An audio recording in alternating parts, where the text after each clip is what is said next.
Allah.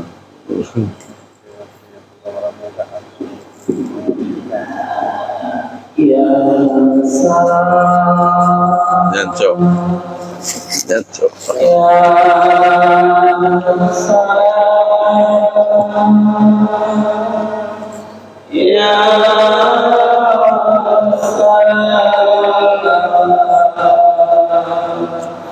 Salimna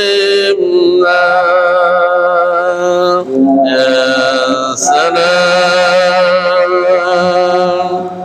ya salam ya salam salimna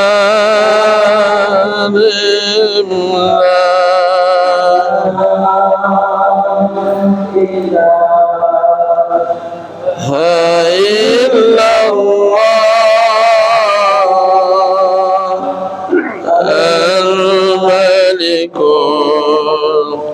الحق المبين محمد رسول الله.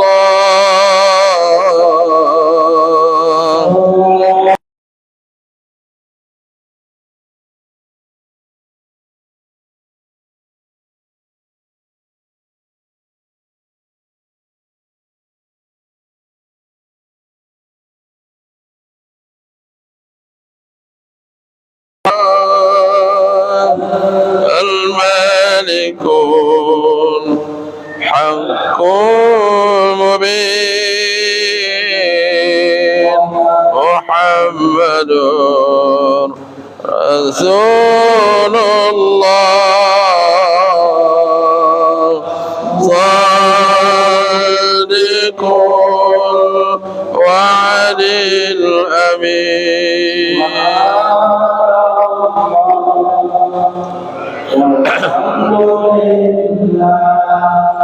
ولا إله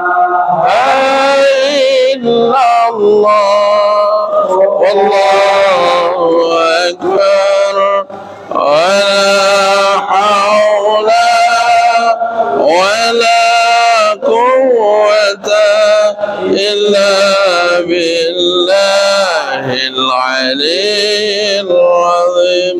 سبحان الله والحمد لله ولا إله إلا الله والله أكبر ولا حول ولا قوة إلا بالله العلي العظيم. Iman, jangan pernah tinggalkan zikir, istighfar dan salawat. Maka itu pada sama-sama kita mohon ampunan Allah. Mudah-mudahan dengan doa taubat Nabi Adam dan Nabi Yunus ini, lalu kita beristighfar, mudah-mudahan semua yang baik insyaallah meninggal syahid. Amin. Jangan pernah bosan zikir, istighfar, salawat sampai kita meninggal. Rabbana ظلمنا أنفسنا وإن لم تغفر لنا وترحمنا لنكونن من الخاسرين. ربنا ظلمنا أنفسنا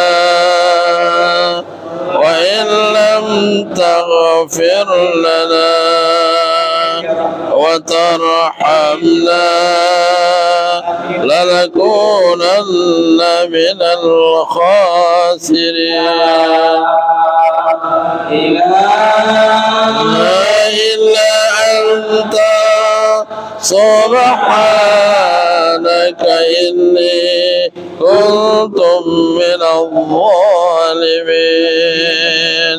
لا إله إلا أنت إني كنت من الظالمين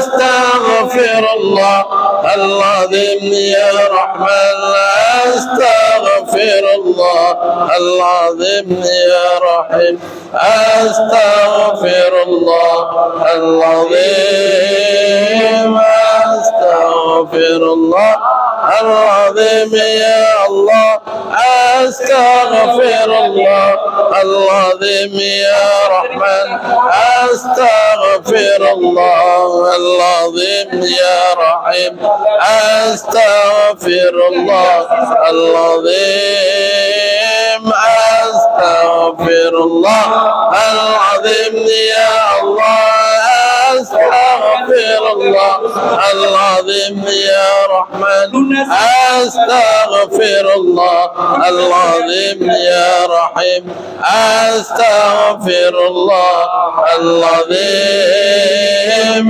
أستغفر الله العظيم يا الله أستغفر الله العظيم يا رحمن أستغفر الله العظيم يا رحيم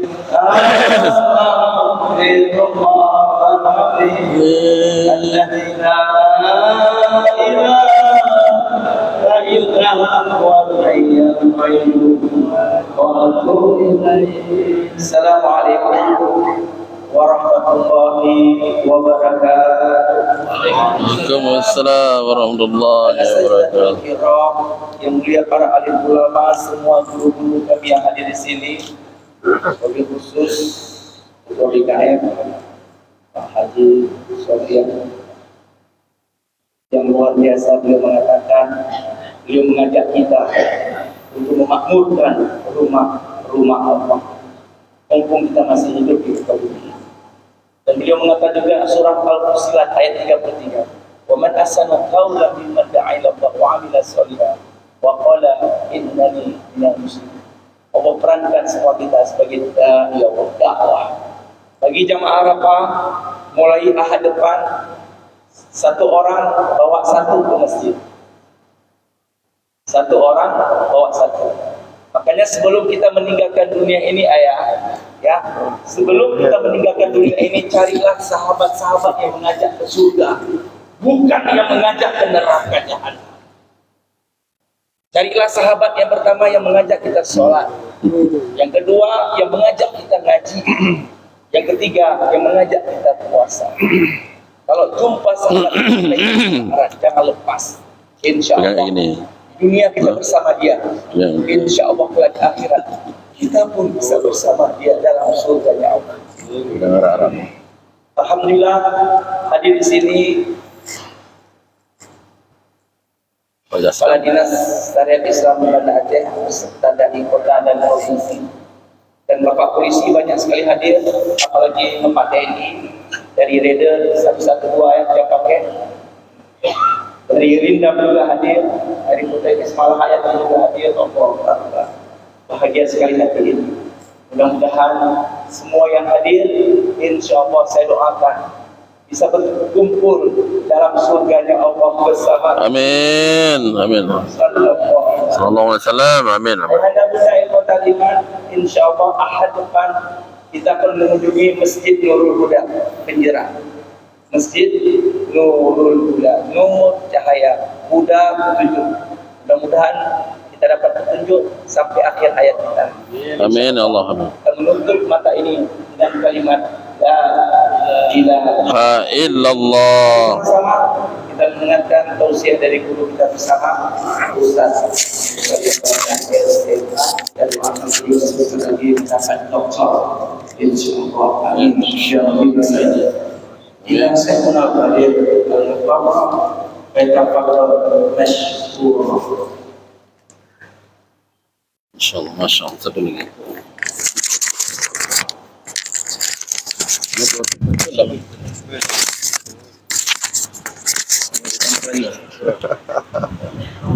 Mau ditambah lagi asal.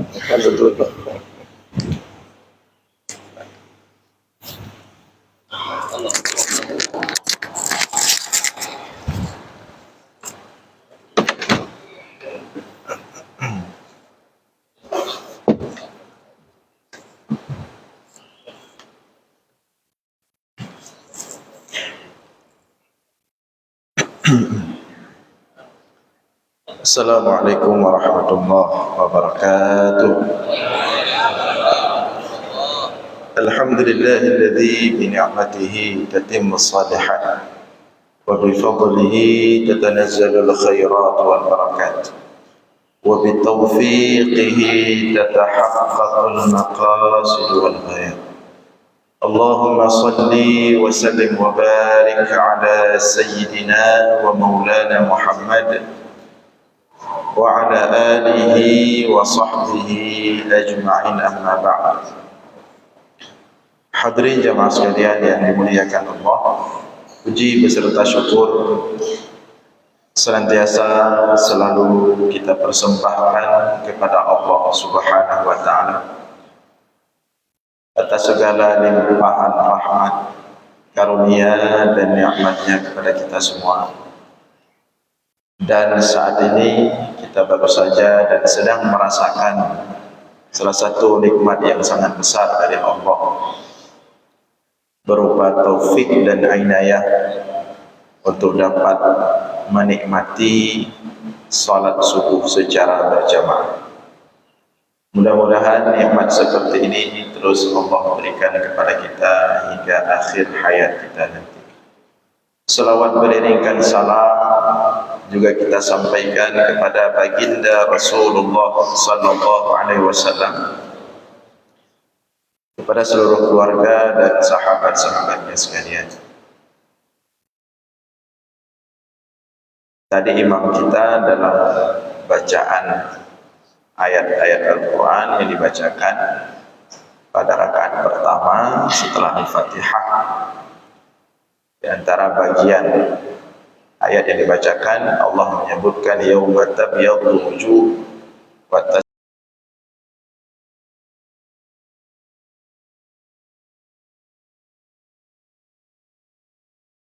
wajah-wajah itu bercahaya, wa taswaddu wujuh, dan juga ada wajah-wajah yang padam, gelap, tidak bercahaya.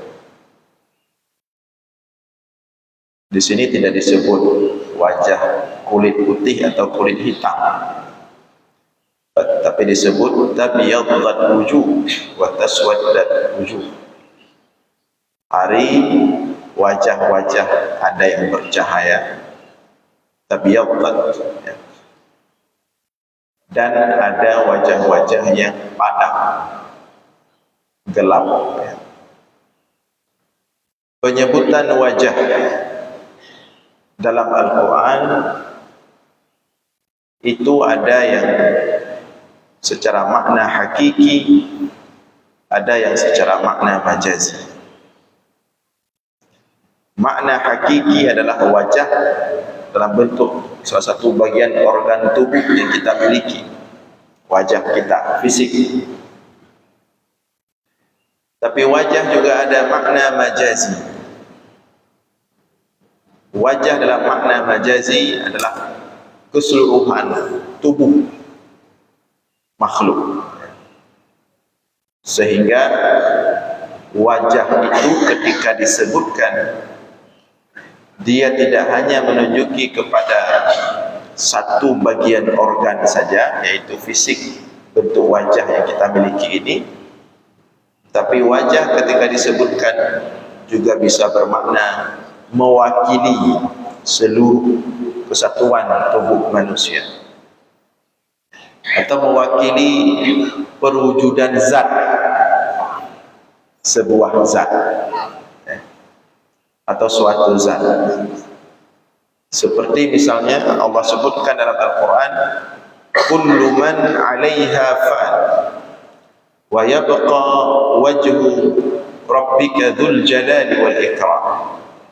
Semua makhluk, semua yang hidup, fan, pasti akan fana, akan hancur, akan lenyap semuanya. Wa yabqa wajhu rabbika dzul jalali wal ikram, dan akan tersisa wajah Tuhanmu, wajah Allah. Apa makna wajah Allah di sini? Apakah bermakna organ fisik bentuk wajah seperti ini? Tentu tidak. Allah katakan dalam ayat yang lain, laisa kamitslihi syai' wa huwas samiul 'alim wa huwas samiul basir. Tidak ada yang seperti Allah dalam bentuk apapun wujud makhluk. Sehingga makna yang tersisa nanti hanya wajah Allah, tidak bermakna wajah Allah secara hakiki, seperti organ yang kita miliki. Sehingga kita tidak bisa mengatakan Allah punya wajah seperti makhluk. Tapi makna wa yabqa wajhu rabbika dzul jalali wal ikram, zat Allah. Karena wajah itu mewakili zat keseluruhan. Sehingga dalam makna keseharian yang dipakai oleh orang Arab, wajah itu adalah bagian terbaik pada makhluk. Jadi kita manusia ciptaan terbaik.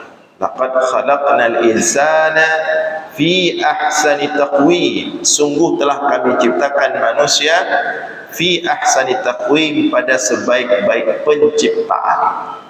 Ini organ tubuh kita ini, dari ujung rambut sampai ujung kaki, ini ciptaan terbaik Allah daripada seluruh makhluknya. Dari ciptaan terbaik Allah ini, semua kita manusia, bagian terbaik dan terindah itu adalah bagian wajah. Wajah kita manusia ini bagian terbaik dari keseluruhan organ tubuh kita. Wajah bagian terbaik. Maka karena wajah adalah bagian terbaik dan dia mewakili seluruh keseluruhan tubuh manusia, maka wajah dalam Islam itu diberikan penjagaan lebih khusus, diberikan perhatian lebih khusus, agar kita merawat, menjaga wajah, beda dari merawat dan menjaga yang lainnya. Maka kalau ada orang wajah putih, kaki agak hitam, itulah bisa dimaklumi, artinya dia lebih menjaga wajah. Kalau ada orang wajahnya wajahnya putih, begitu kita lihat lehernya agak gelap, baik laki-laki maupun perempuan. Kenapa perempuan lebih suka menjaga wajah daripada kadang-kadang bagian tubuh yang lain? Karena memang wajah itu harus diberikan perhatian lebih daripada anggota tubuh yang lain. Dan wajah dalam Islam tidak boleh disentuh walaupun untuk dihukum. Ada bentuk hukuman dalam Islam itu dengan pukulan. Misalnya seperti Rasulullah katakan dalam hadis,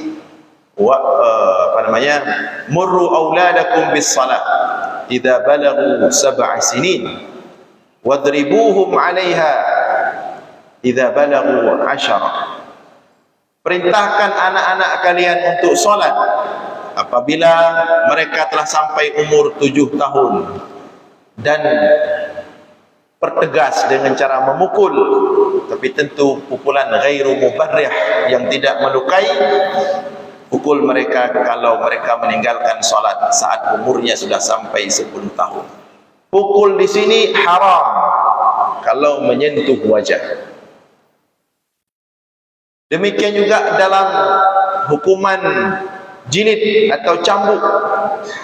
baik bagi pelaku minum khamar, pelaku judi, pelaku zina, ya, cambuk, haram kalau menyentuh wajah. Sejahat apapun pelaku itu, seburuk apapun hukuman, tidak boleh menyentuh wajah.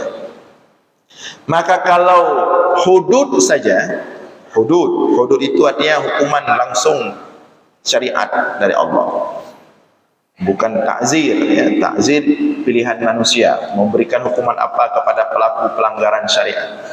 Hudud saja yang langsung hukuman dari Allah bagi pelaku, beberapa pelaku dosa besar, tidak boleh menyentuh wajah.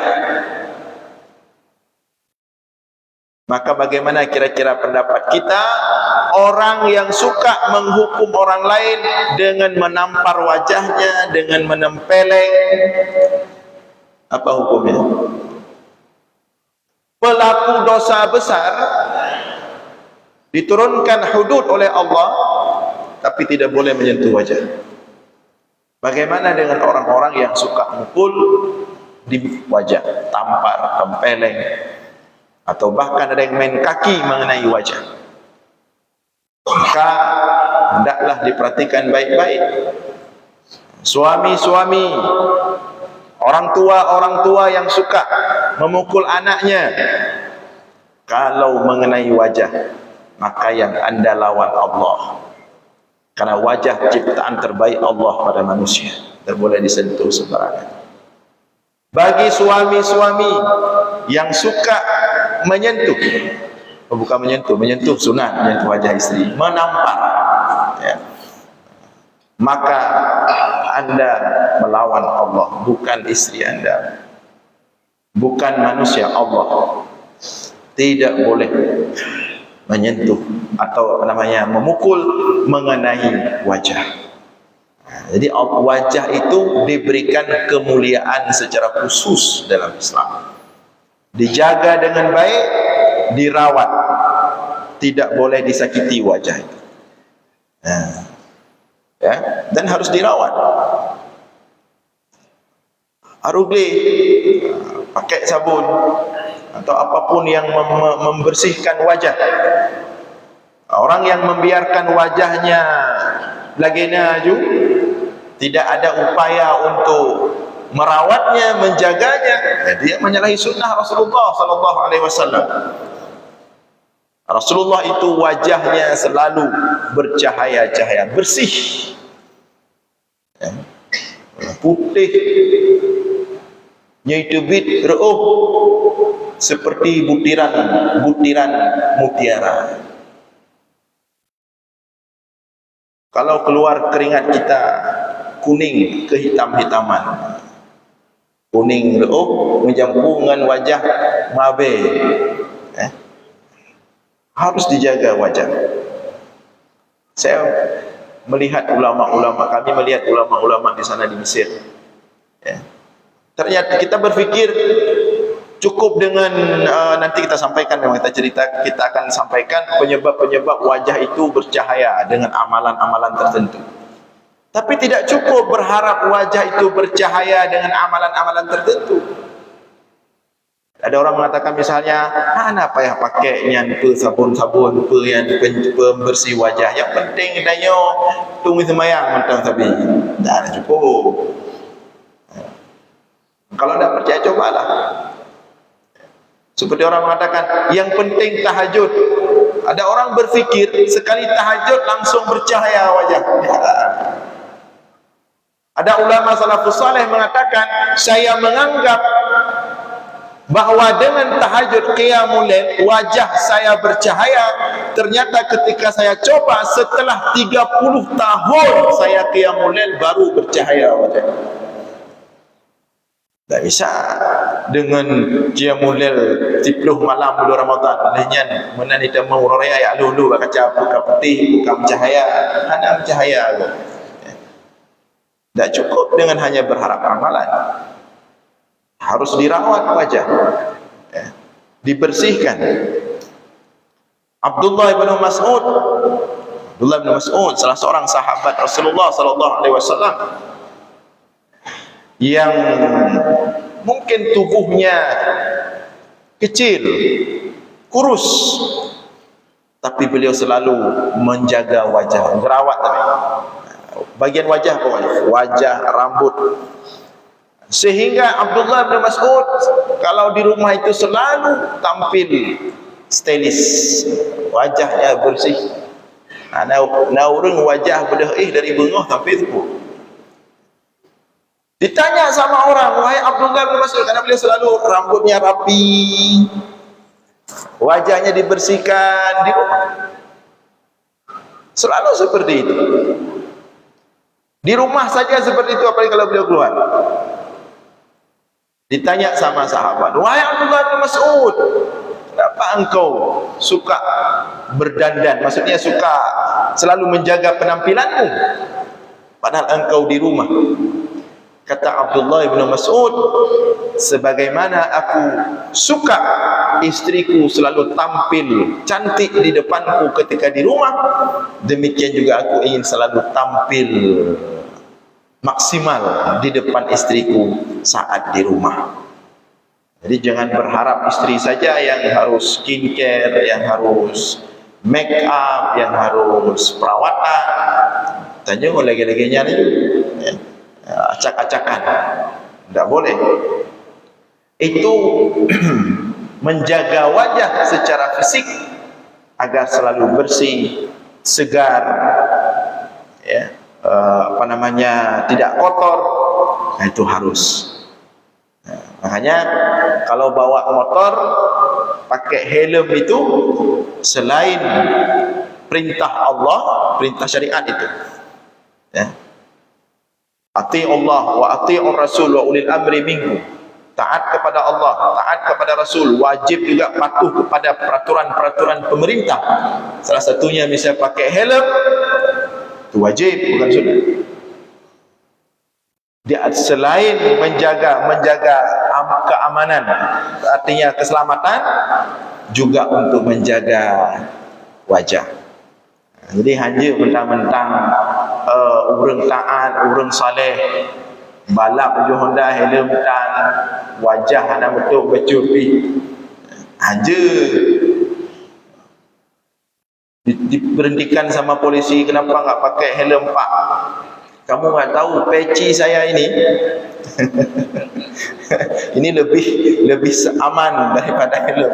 Ini peci saya ini sering sujud sama ikut kepala saya. Ini peci surga ini. Tidak bisa, tetap harus jaga. Maka saya kalau lihat Ustaz Jul Arafah di jalan lagi bawa motor putih itu, motor cantik itu, walaupun kepalanya beliau pakai helm, saya tahu dari warna sarung beliau, oh ini Ustaz Jul ini. Beliau selalu pakai helm, ya. Agar terjaga, ini harus dijaga wajah ini. Maka tunjuk-tunjuk orang di wajah itu tidak boleh. Tunjuk-tunjuk orang di wajah dia boleh. Turunkan sedikit, tunjuk ke lehernya atau ke kakinya. Wajah itu harus betul-betul dijaga. Nah, itu berbicara wajah secara fisik, tapi ada pembicaraan yang lebih besar tentang wajah, yaitu secara maknawi. Inilah yang dimaksudkan dalam Al-Quran, yauma tabyaddu wujuh wa taswaddu wujuh. Artinya hari akhirat di padang mahsyar. Di sana ada wajah-wajah yang tabyaddat, bercahaya-cahaya. Ada yang seperti matahari bercahayanya, ada yang seperti bulan bercahayanya, ada yang seperti bintang-bintang bercahayanya, ada yang lebih kecil dari itu, tapi wajah mereka itu bercahaya-cahaya. Dengan apa bercahaya? Pertama, yang tertulis di sana, alladzina amanu wa tatma'innu qulubuhum bi dzikrillah. Wajah mereka bercahaya, alladzina amanu, dengan cahaya iman. Cahaya iman. Siapapun yang beriman kepada Allah, dan wafat kembali kepada Allah dalam keadaan terjaga imannya, akan bercahaya wajahnya di hari akhirat. Itu yang pertama. Semua orang-orang beriman pasti masuk surga. Siapapun yang beriman, mati dalam keadaan beriman, pasti masuk surga. Walaupun ada sebagian harus dibersihkan dulu dalam neraka. Nah, ketika dimasukkan dalam neraka, dibersihkan dulu. Tapi pada ujungnya Allah katakan, wahai malaikat-malaikat, berangkatlah ke neraka, akhriju, keluarkan dari dalam neraka itu siapapun yang pernah mengucapkan la ilaha illallah, walaupun hanya sekali, ada iman dalam dirinya. Maka datang malaikat ke dalam neraka. Bagaimana cara malaikat itu menandai antara orang beriman dengan tidak beriman dalam neraka? Ditandainya dengan cahaya seperti kunang-kunang di malam hari. Jadi walaupun orang beriman masuk neraka, tapi kita bermohon kepada Allah mudah-mudahan kita tidak masuk dalam neraka, kita langsung dalam surga ya, tanpa hisab. Tapi cara malaikat menyelamatkan orang-orang beriman, menandai cara tanda mana orang beriman, dia berkedip-kedip meskipun dalam neraka, seperti kedipan kunang-kunang di malam hari. Cahaya apa yang berkedip-kedip itu? Itulah cahaya iman. Kalau yang kafir memang tidak ada cahaya, padam habis. Orang beriman dia berkedip-kedip.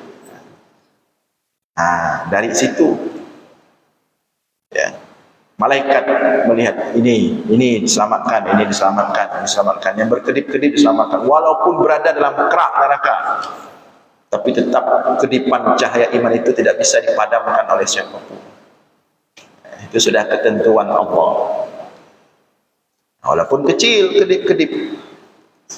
Nah, bagaimana agar iman kita itu bagaimana agar cahaya kita itu jangan hanya sekedar kedipan-kedipan seperti kunang-kunang di malam hari. Tambah berikutnya, wa tatma'innu qulubuhum bidzikrillah, ala bidzikrillah tatma'innul qulub.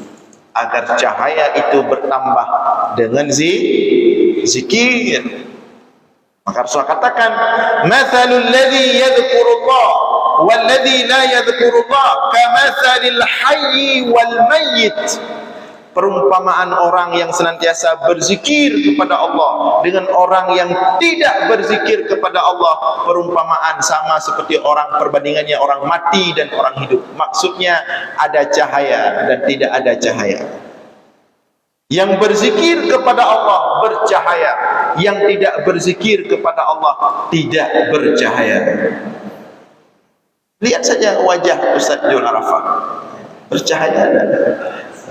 Karena memang beliau selalu berzikir, dan bukan hanya berzikir untuk diri sendiri, tapi mengajak manusia, mengajak hamba-hamba Allah untuk berzikir kepada Allah. Jadi orang seperti beliau bukan hanya mendatangkan cahaya untuk diri sendiri, tapi juga membagikan cahaya itu kepada orang lain. Nah, itulah umpama kata Rasulullah, orang-orang yang Allah berikan cahaya kepada mereka dan terus Allah tambah cahaya kepada mereka. Karena ada orang cahaya hanya untuk diri sendiri, dia hanya jadi penerang untuk diri sendiri. Tapi ada orang cahayanya membuncah, cahayanya itu banyak sekali, sehingga cahaya itu bukan hanya untuk dirinya sendiri, tapi menyinari orang-orang di sekitarnya. Dengan apa cahaya itu? Di antaranya dengan zikir tadi kepada Allah. Bahkan cahaya zikir itu kalau dia sudah terlalu banyak, bukan hanya nampak secara maknawi, secara fisik juga nampak. Yang disebutkan oleh Syekh Ali Jum'ah dalam kitab At-Tariq ila Allah. Beliau mengatakan ada satu fase orang berzikir itu yang ketika zikirnya sudah sangat banyak sekali, maka akan hadir cahaya di sekitar. Nah, ya, kalau zikirnya sudah terlalu banyak sekali, sudah ribuan, ratusan ribu, datang cahaya di sekitar. Tapi selama ini Ustaz Arafah berdiri di depan kita, belum nampak cahaya itu. Cuma kalau di rumah sedang tahajud, sedang zikir qiyamul lail mungkin ada, cuma di sini tidak beliau nampakkan. Mudah-mudahan kita juga seperti itu semuanya, ya, nampak cahayanya. Kemudian pada fase berikutnya terangkat. Orang kalau zikir itu sudah, ya, makam tinggi sekali, dia terangkat dari bumi. Ya, bukan mengangkat diri, dia terangkat sendiri. Ada orang mengangkat diri, ya. Nah, jadi untuk bisa bercahaya wajah setelah beriman kepada Allah, dan itu utama, kemudian dizikir, banyak-banyak berzikir. Kemudian di antara yang dapat mendatangkan cahaya Allah di hari akhirat adalah dengan melanggengkan, menjaga wudu. Rasulullah mengatakan dalam hadis, inna ummati yud'auna yawmal qiyamah ghurran muhajjalin min athari wudu. Sesungguhnya umatku akan dipanggil di hari akhirat nanti ghurran muhajjalin. Apa makna ghurran muhajjalin? Ghurran, ghurrah, cahaya yang ada pada wajah. Nah, muhajjalin, cahaya yang ada pada tangan dan kaki. Ghurran muhajjalin, tubuh yang wajahnya bercahaya, tangannya bercahaya, kakinya sampai ke betis bercahaya. Min athari wudu, yang merupakan bekas atau tanda daripada wudu seseorang tersebut. Jadi begitu nanti Rasulullah bertanda umat tengah di padang mahsyar di antara triliunan manusia, umat-umat Nabi yang lain. Rasulullah menandai kita umatnya dengan cahaya di wajah, di tangan, di kaki.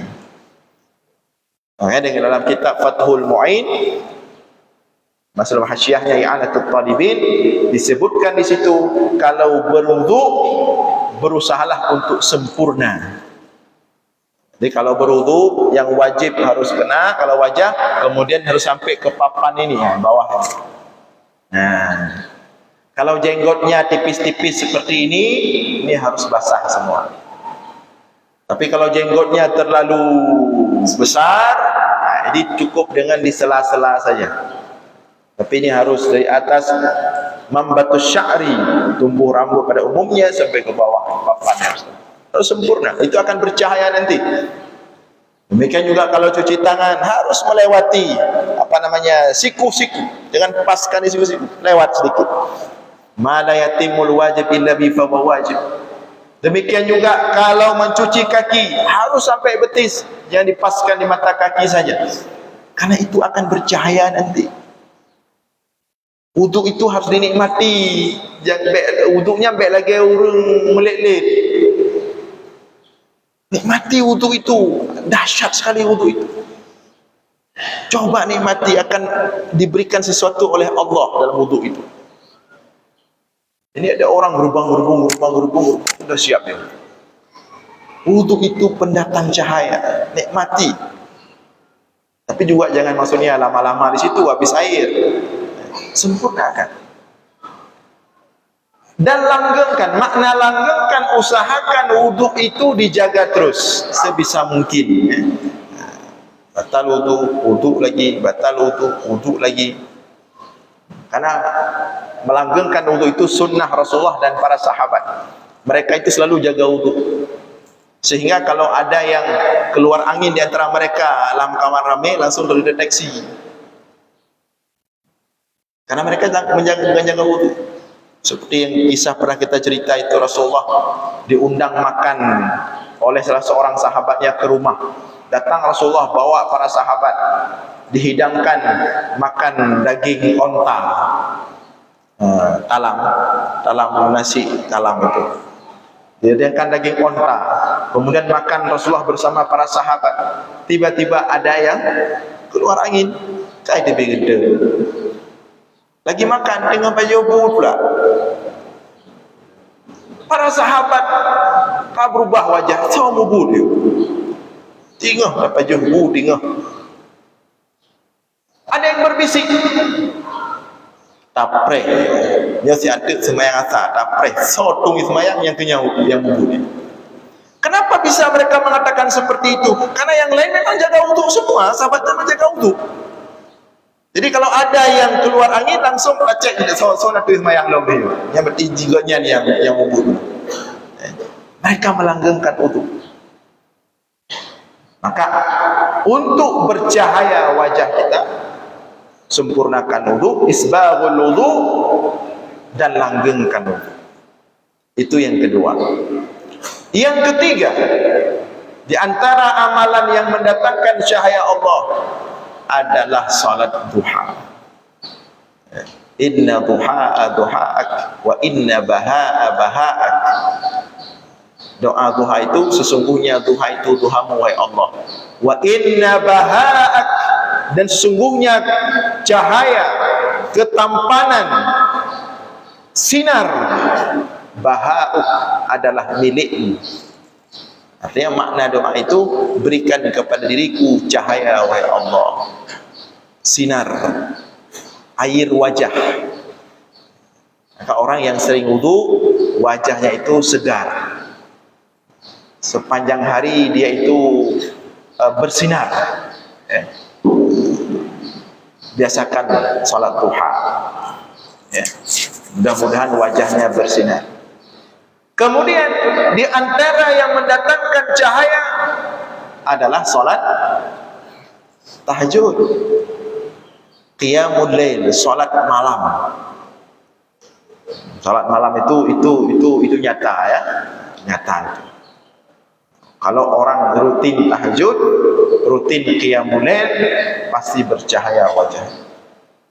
Maka yang mau wajahnya itu glowing tapi modal beli make up tidak ada, bisa manfaatkan media tahajud.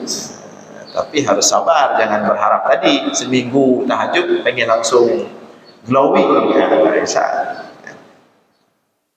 Karena air wudu jam 4 malam itu betul-betul membersihkan wajah secara hakiki dan secara maknawi.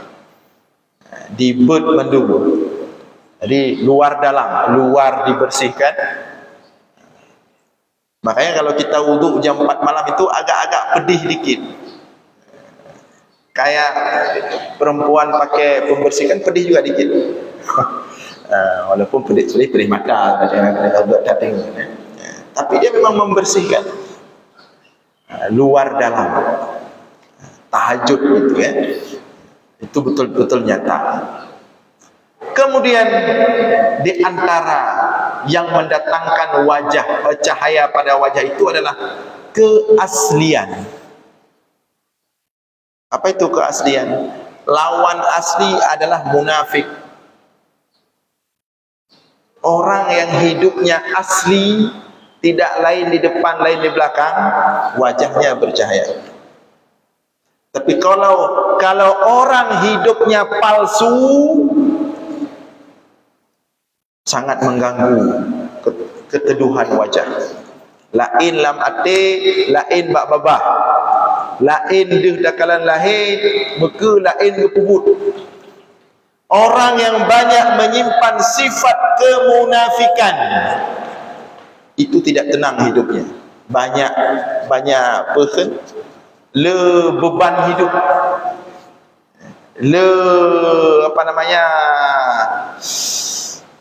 apa istilah haji punya bahasa haji, banyak beban masa lalu, banyak tanggung jawab dengan orang yang belum dia tuntaskan.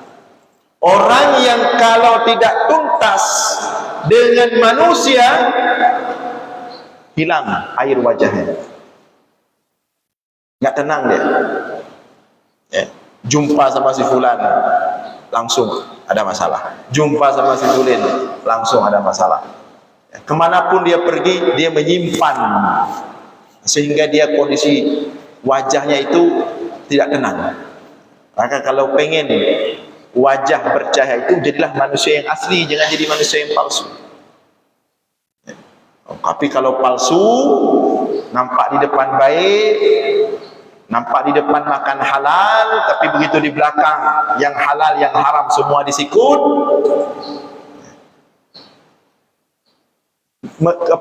Kalau safari ikut, tapi kalau begitu ada birokrasi, ada proyek-proyek yang halal gecok, yang haram pe gecok, enggak ada cahaya wajahnya. Ya, jadilah asli. Ini para pemimpin, jadilah asli. Saya termasuk orang yang memantau ini. Setiap musim kampanye memang agak sepi masjid-masjid. Waktu musim kampanye ramai. Kemana? Oh, kadu. Apa karena sudah selesai kampanye? Kalau memang seperti itu, buat aja kampanye tiap tahun, biar masjidnya ramai. Dia tak kontak, dia lebih kampanye, lebih pemilu. Takut lebih pilkada tu lebih gadah dahulu. Itu kenapa? Karena ada manusia-manusia tidak asli. Jadilah manusia yang asli. Orang yang asli di luar dalam luar sama, tidak ada yang disembunyikan, tidak ada yang, maka kemanapun dia pergi tenang, teduh, ya. Tidak ada beban-beban dosa, tidak ada beban-beban kezaliman, tidak ada beban. Maka jadilah manusia yang asli, tidak munafik, insya-Allah wajah akan teduh dan bercahaya. Hadirin sekalian yang dimuliakan oleh Allah, inilah sekelumit pembahasan tentang wajah. Mudah-mudahan wajah kita selalu terawat secara fisik dan juga bercahaya secara maknawi di dunia dan di akhirat. Aqulu qawli hadza wa astaghfirullah li wa lakum. Wassalamu alaikum warahmatullahi wabarakatuh.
Pesan beliau yang pertama adalah banyak berzikir, jaga wudhu waktu tempatnya, posisinya adalah berduduk, duduk, masih meninggal Islam. Amin. Ya, sholat duha, tahajud, ini yang penting. Kita harus asli. Ya, tidak ada yang sempurna di dunia ini. Kalau taubat benar-benar taubat. Ya, Ya, kalau bertobat benar-benar bertobat. Jangan diulang terus menipu. Karena maksiat itu menagih. Ya. Orang yang berzina itu menagih, zina terus. Yang menipu itu juga menipu, menagih. Ya. Maka itu bertobatlah kepada Allah agar kita asli yang terakhir terus sampaikan. Mudah-mudahan insyaallah kita akan selamat di dunia dan selamat di akhirat. Ayahanda bunda ikhwatal iman, insyaallah ahad depan kita akan mengunjungi masjid satu orang bawa satu datang ketua PKM tadi. Wah, mengajak satu orang. Ini mas anak saudara teman main bola, main binton, teman nonton bola di tengah malam itu bisa aja dia. Kita punya teman, punya sahabat, ajak dia ke surga. Mudah-mudahan insyaallah kita dalam surga yang mari, karena masih bulan Syawal, kita salam-salaman agar dosa-dosa yang telah kita ampuni oleh Allah bukan kita bayar. Mari sama-sama kita saling memaafkan di antara kita.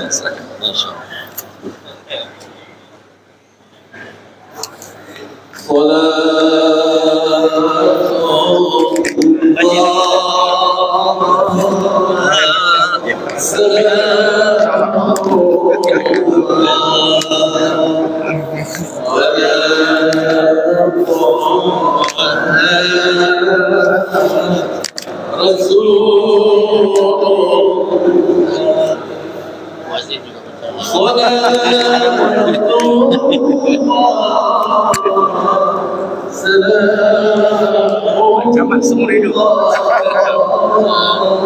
Macam semua. Boleh meninggal tu.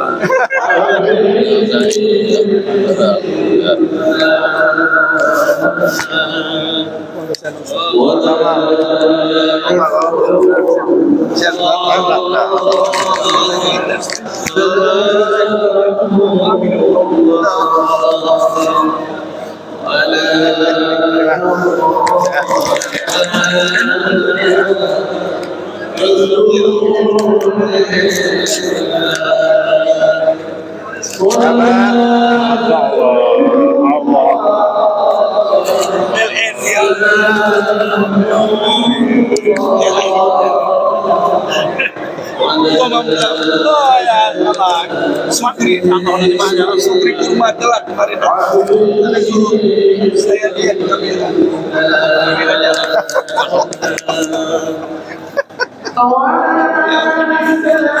udah refleksi itu aja ada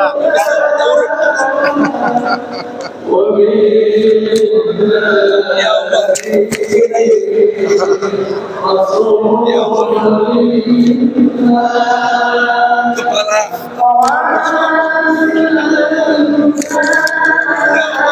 kerja terbaik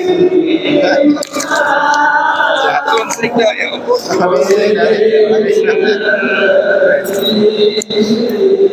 ya Allah tu kira ya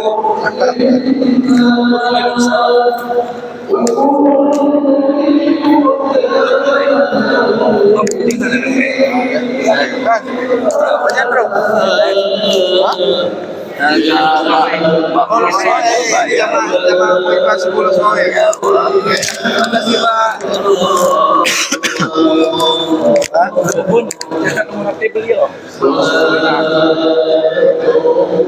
Ya Bang. Dan saya dan kami bisa ya waktu tiga. Ya, sehat ya Allah. Usaha hebat.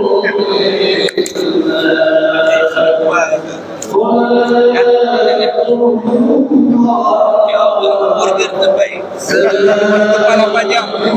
Ya Allah. Tanah dulu lebih. Siapa Din?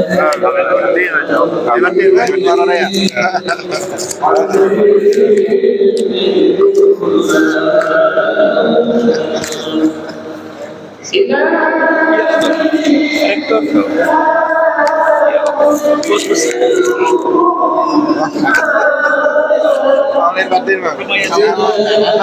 Peci itu. Oleh batin aja. Insyaallah. Saya ingat lagi.